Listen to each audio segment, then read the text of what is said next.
Coucou tout le monde, j'espère que vous allez bien. Aujourd'hui, on va parler de l'histoire du théâtre.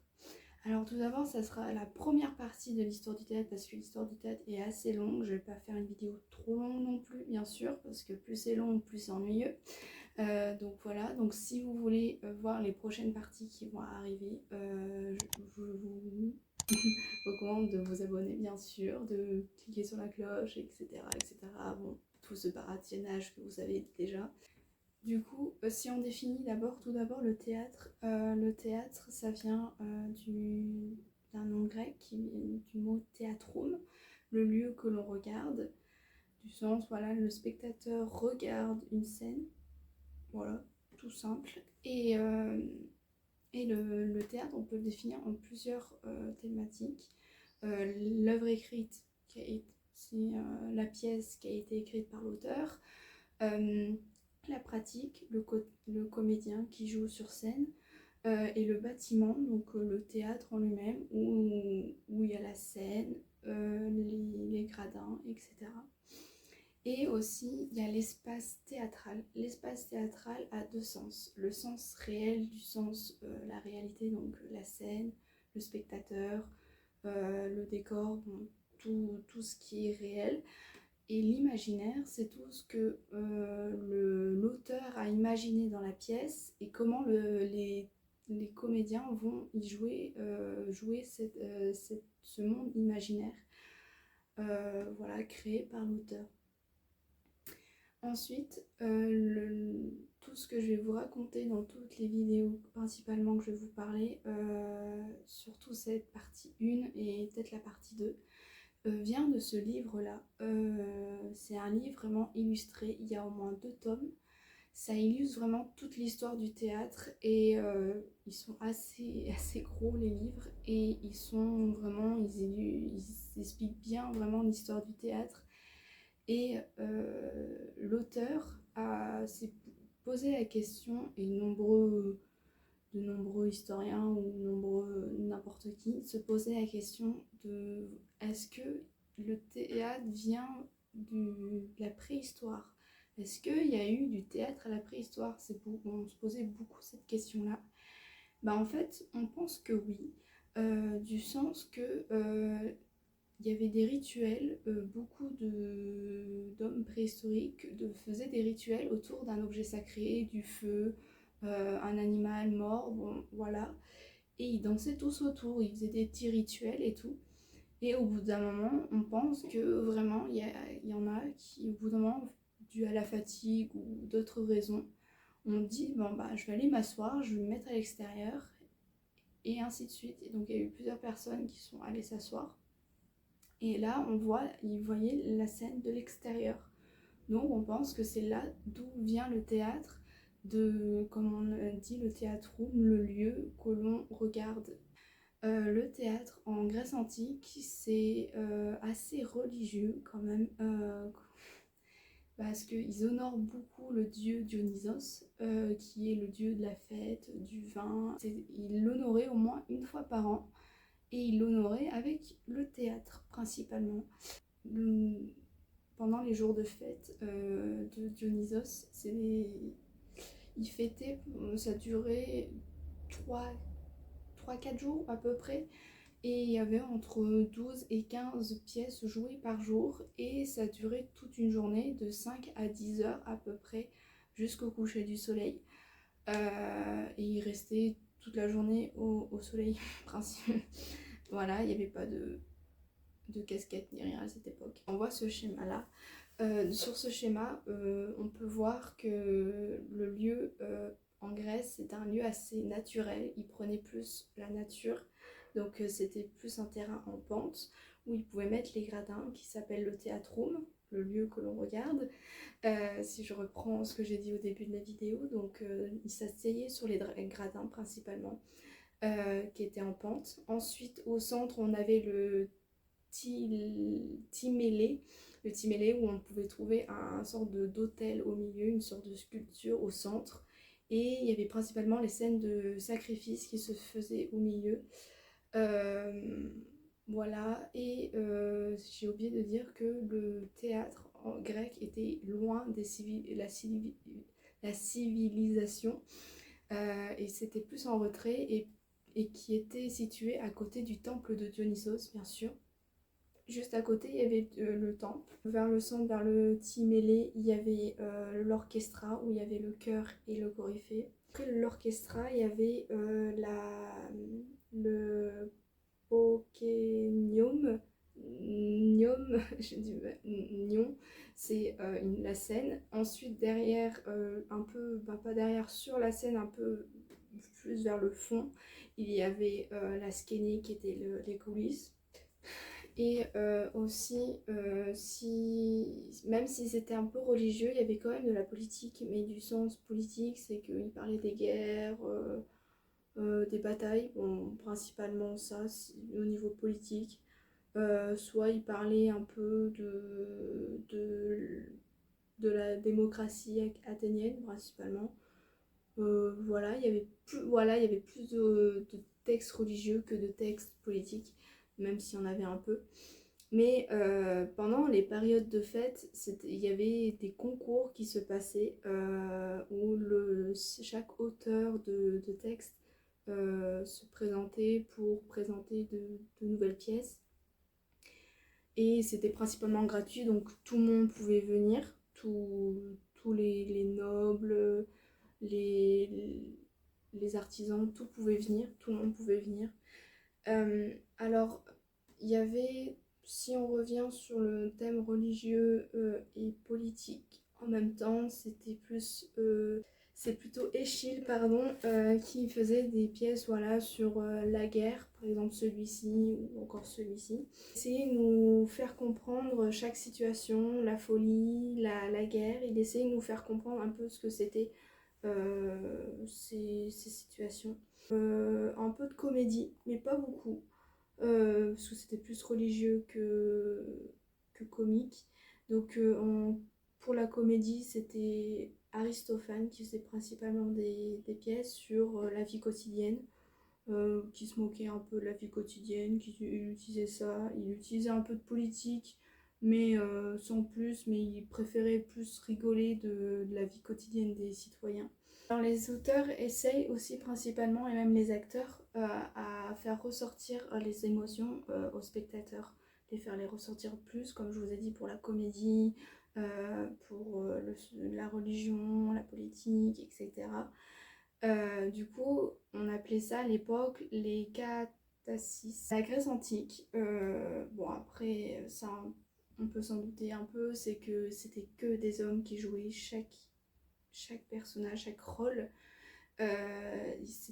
Pour jouer une femme, c'était un homme, un animal, c'était un homme, l'homme, c'est un homme. C'était tout le temps des hommes. Il n'y avait aucune femme qui jouait. Au niveau du chœur et du coryphée, j'en ai parlé tout à l'heure, je pense que vous ne connaissez pas. Le chœur, c'est ceux qui vont faire des chants, parce qu'il y avait principalement des chants dans chaque pièce jouée. Il y avait des parties de chants pour un peu, c'était un peu le narrateur, un peu pour raconter un peu l'histoire. Et le coryphée, c'est un peu le chef d'orchestre, c'est lui qui dirige un peu le chœur. Et ils font pas que chanter, bien sûr, ils vont aussi un peu danser. Au niveau des acteurs, si je reviens dessus, voilà, ils portaient tous des masques pour montrer les émotions, la colère, la tristesse. Et c'était des masques assez lourds parce que c'était de la pierre cuite, donc l'argile et tout. Et ça leur empêchait pas de parler assez fort, même ça amplifiait le son pour pouvoir que tout le théâtrum les entende. Les acteurs te portaient une tunique ou des cothurnes, donc des chaussures, des sandales. Ils changeaient un peu de tenue, mais il semblait parce que ça se voyait pas de loin. Donc le plus important c'était les masques. Alors à l'époque, si je reviens sur l'auteur c'était un poète. Vraiment pour conclure, c'est l'histoire du théâtre grec. Le théâtre grec, il nous reste pas beaucoup d'archives, de textes. Je vous expliquerai plus tard dans la vidéo pourquoi. Au total, on pense qu'il y avait au moins 1000 tragédies. Il en reste que 33. Donc 7 de Eschyle, 7 de Sophocle et que 19 de Euripide. C'est les trois auteurs qui nous restent de l'époque, on ne sait pas s'il y en a d'autres. Et niveau comédie, il y en avait au moins 600 et il nous en reste que plus que 10. Et il y en a que 9 d'Aristophane et une de Ménandre. Pour basculer sur le théâtre romain, si je fais une petite interlude du sens pour expliquer comment le théâtre romain est apparu, c'est qu'à la fin du IVe siècle, il y a eu une domination romaine dans toute l'Europe. Ils ont pris un peu le théâtre grec et ils l'ont modifié à leur sauce. Donc du coup, les Romains, eux, ça va être différent. Ils vont réutiliser quand même les bases du théâtre. Et ça va être quand même, ça va être moins religieux, mais plus politique. Donc le théâtre va plus servir du sens du divertissement et c'est principalement des hommes politiques qui vont aller les voir, des grands nobles. Ça sera plus gratuit, ça sera plus les artisans, les classes les plus basses qui vont aller voir le théâtre, c'est plus voilà ceux qui sont dans la haute classe qui vont aller voir ce théâtre-là. Et les hommes politiques vont utiliser le théâtre pour essayer de se faire réélire ou pour faire une victoire militaire. Voilà, principalement. Alors eux, les Romains par contre, c'est pas 3-4 jours comme les Grecs, ça va durer 60 jours au total. Au début de l'Empire romain et tout à la fin de l'Empire romain, ça va faire pendant une centaine de jours, ça va durer. Par contre, c'est la localisation où c'est situé le théâtre, ça sera dans un lieu clos. En centre-ville, principalement des cités. Alors, en voyant ce schéma-là, ils reprennent quand même certains éléments du théâtre grec, mais ils les ont un peu modifiés, comme ça c'est un lieu clos. Donc du coup, on a toujours les tribunes, on n'a plus le centre, ils ont enlevé le timélé, ils l'ont enlevé. C'est les notables qui vont qui vont s'asseoir ici. La scène, c'est toujours le praesequium. Ensuite, il y a le fons scenae. C'est le fond, c'est le décor principalement. Et la porte royale. Donc, c'est là où tous les acteurs rentrent. Et ce théâtre-là, je pense que ça vous fait penser à un théâtre que vous avez déjà vu en France, donc celui d'Orange, de la ville d'Orange. C'est le plus connu en France. Alors du coup, je vous ai dit que c'était le théâtre romain, c'est plus du divertissement et on appelait ça des ludis. Les ludis, on peut avoir des jeux de cirque. Donc le jeu de cirque à cette époque-là, c'était des combats de gladiateurs, de chars, aussi des cours de chars, des scènes de combat, voilà, principalement. Il y avait aussi un peu de la danse, des mimes, voilà, et ça, c'était plus de comique que de la tragédie, principalement. Si on retourne au niveau des acteurs, les acteurs, c'est plus des citoyens grecs qui vont jouer, mais ce sera toujours des hommes. C'est des esclaves ou des hommes libres qui vont y jouer, qui sont non citoyens romains. Dans le théâtre romain, il n'y a plus de chœur, il n'y a plus l'orchestra, comme je vous ai dit. Du coup, ce qui nous reste, parce que du coup, je vais vous expliquer juste après pourquoi le théâtre grec et le théâtre romain, on n'a pas beaucoup de pièces qui nous restent. Donc là, ce qui nous reste le plus, c'est vos comédies. On a Plaute et Terence. Et on a eu un peu quand même de la tragédie, mais très très peu. On a eu Sénèque. Il ne nous reste pas grand chose comme pièces de l'Antiquité, de pièces de théâtre. Parce que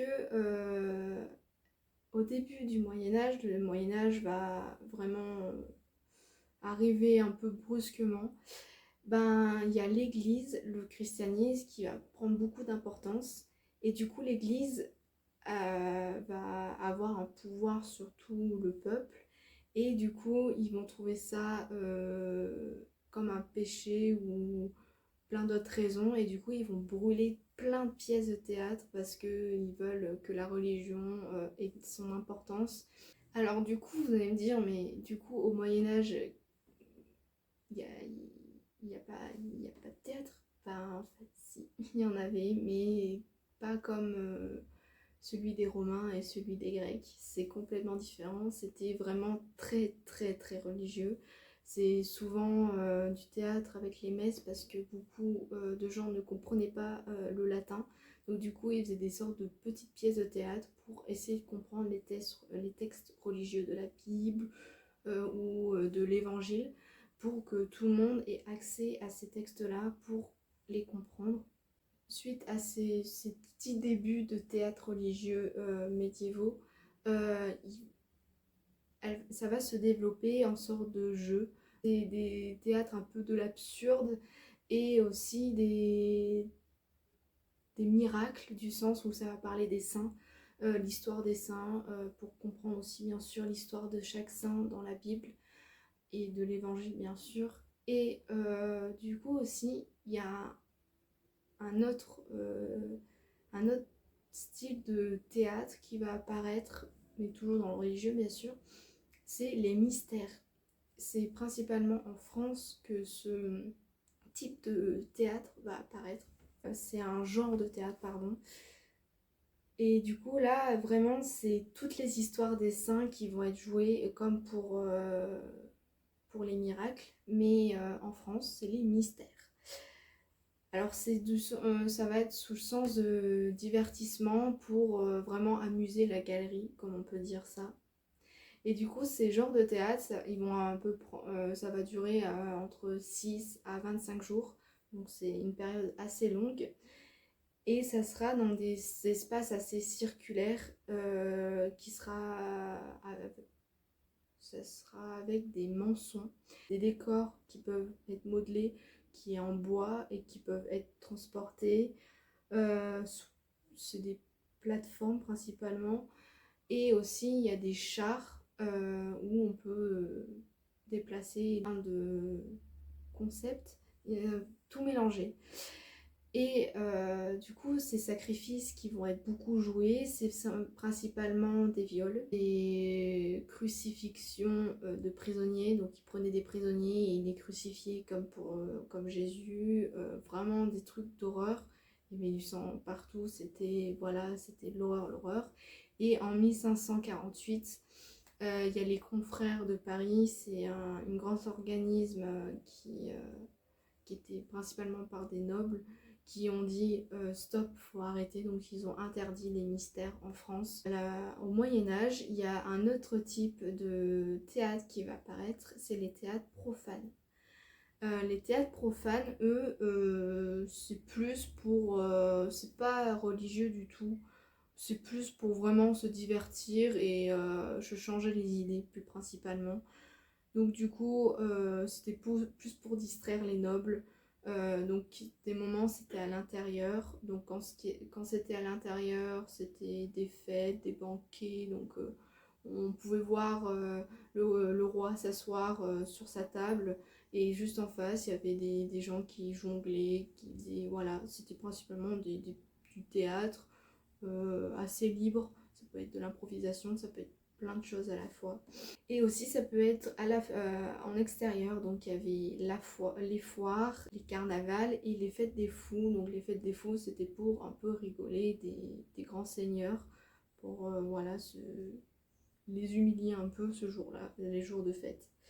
Ensuite, alors niveau des acteurs, c'était principalement des hommes qui jouaient principalement. Et aussi, par contre, il y a eu des exceptions, c'est qu'il y avait des théâtres clandestins, on pouvait appeler ça, et il y avait des fois des femmes qui jouaient. Et ces théâtres-là, ça se jouait sur des tréteaux en extérieur, pendant les fêtes de fous, des foires, ben, dans ces théâtres clandestins, il y avait des femmes qui pouvaient jouer, mais c'était très très rare. Donc dans ces théâtres-là, sur ces tréteaux-là, voilà, c'était des théâtres un peu en hauteur qui étaient vraiment très proches du public parce que le public pouvait toucher la scène et tout. Le public aussi était sur les deux jaunes de la scène, sur la droite, la gauche, donc du côté court, côté jardin. Voilà, je connais du vocabulaire, mais voilà, juste devant. Et un peu vers l'arrière de la scène, il y avait des rideaux pour faire les coulisses et pour sortir de scène. Des pièces qui étaient en extérieur, qui étaient principalement clandestins, c'était principalement des farces qui se faisaient jouer, des farces qui rigolaient un peu du quotidien, un peu dans l'absurde, qui a inspiré bien sûr Molière dans quelques siècles plus tard. Les fabliaux, les ancêtres des fables de La Fontaine, c'est les fabliaux, comme Tristan et Isolde par exemple, satire. Et c'était principalement comique, il n'y avait pas vraiment de tragédie, c'était pour plus rire la galerie. Pour finir cette vidéo, aujourd'hui, au niveau du théâtre médiéval, ça joue très très peu. C'est des théâtres qui ont du mal à se faire jouer aujourd'hui parce que déjà la langue c'est de l'ancien français et maintenant qu'on a du français moderne, on a du mal à comprendre l'ancien français et aussi parce que ça peut être principalement chrétien, comme je vous ai dit, pour les mystères et tout. Et bien sûr les farces, il y en a certains qu'on a gardés, mais c'est que du ancien français, donc on a un peu de mal à comprendre. Mais il y a quand même des farces qui se fait toujours jouer au théâtre, mais qui a été modernisé bien sûr. Donc voilà, j'ai fini la première partie de l'histoire du théâtre. J'espère que ça vous a plu et que vous voulez voir la partie 2 pour la prochaine fois. Donc abonne-toi si tu veux voir la partie 2 de l'évolution de l'histoire du théâtre jusqu'à aujourd'hui. Voilà, donc je vous dis à la prochaine et n'oubliez pas que chaque histoire laisse des traces et évolue constamment.